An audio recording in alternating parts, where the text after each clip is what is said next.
Those of you who've seen the movie, that fall we did, this is where it all started, right there. And we pinballed through this grove of trees for about 200 yards. I landed on my back, and I broke my back in multiple places, broke my pelvis, and Mikey landed on his face. I remember he crushed his face pretty bad because when he sat up to look at me, it was, you know, all bloody or whatever. He turned around. Well, that's when they hit us with the rockets and the mortars, and our world just kind of started blowing up around us. Well, it was time to go to work, all right? And at no point in time was any of my teammates afraid of anything. At no point in time did anybody stall in the door, so to speak. They didn't kind of back up and say, hey, I don't want to be in this. It was, hey, this is what we're here to do. Let's do this. About an hour and a half into this gun battle, Danny had broken both his femurs. He had a compound fracture on one of his tib fibs and been shot 4 times that I know of. So I was dragging him. In the movie, they kind of portrayed this the right way, but except for one piece, and that's where we were separated. He didn't die alone. Any and all my guys that got killed, I was right there. Well, I picked him up over my shoulder to take the brunt of this fall. And when I turned around to take the fall, I spun him right into a bullet. I shot him right in the back of the head, blew his head off, killed him right then and there. Well, I wasn't ready for his dead weight. And when he fell over the top of me, it collapsed me, and I flipped off of this rock embankment and face planted into this boulder. I broke my nose real bad, shoved it through my face actually, and I bit my tongue in half and I swallowed it. And that totally incapacitated me. I was on all fours trying to throw that thing up, man. I finally got it up. I put it in between my teeth and bit down on it again so I wouldn't swallow it. And Mikey was out on this boulder, just like the movie. He was out on this no cover, no nothing, and crawled out to this embankment to make our sat phone call. He was sitting up and took 2 rounds to the chest, spun him like a top, dropped him on his face. And this bothered me. He was my best friend. Had been for a long time. We've been through a lot of stuff together. I mean, I loved him. I never told him I loved him while he was alive because, guys, we just don't do that. But, you know, I'll see him again soon. Probably one of the first things I tell him. And then he started screaming my name for help. You could hear a lot of AK fire into his area, a lot of RPGs. I mean, they were laying it on him pretty hard. Because I couldn't get to him. It was too steep. And he had that sat phone up next to his ear, and he got shot right between the shoulder blades, dropped him right on his face. Normally, to break a Navy SEAL, you have to kill us. That's why we make it into our training. That's why we can call ourselves SEALs, because the only way you're going to break us is to kill us. I snapped right there, like a twig. I couldn't stand to hear him die. They killed him. I never saw him again, ever.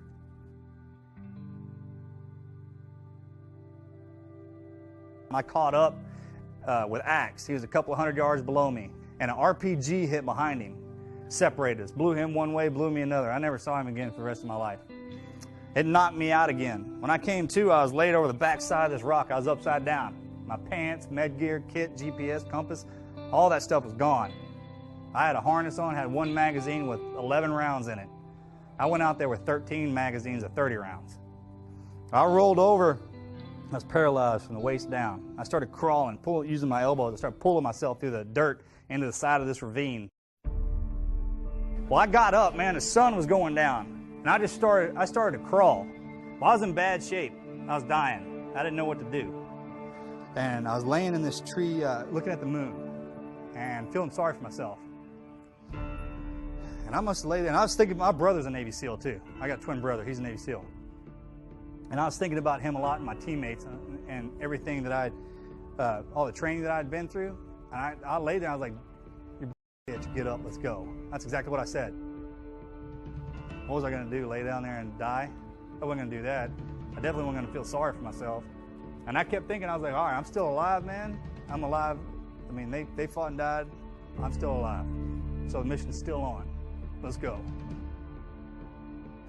So I reached out and I grabbed a rock. And I reached out as far as I could and I drew a line in the dirt in front of me.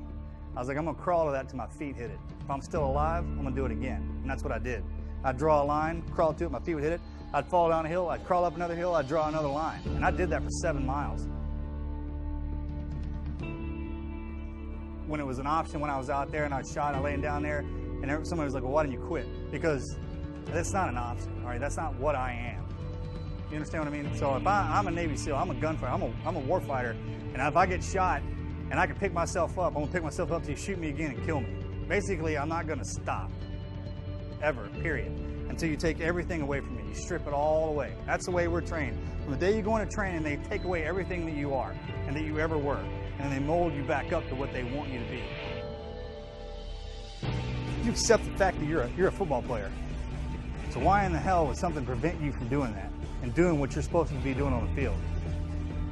That wasn't my job. The Navy SEAL wasn't my job. That's what I am.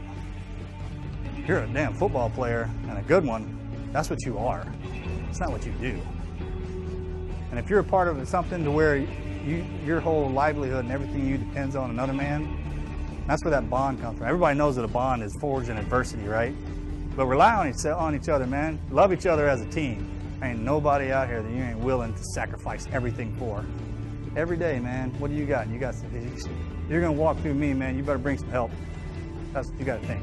Because I got my boys right here. We're about to find out who's what.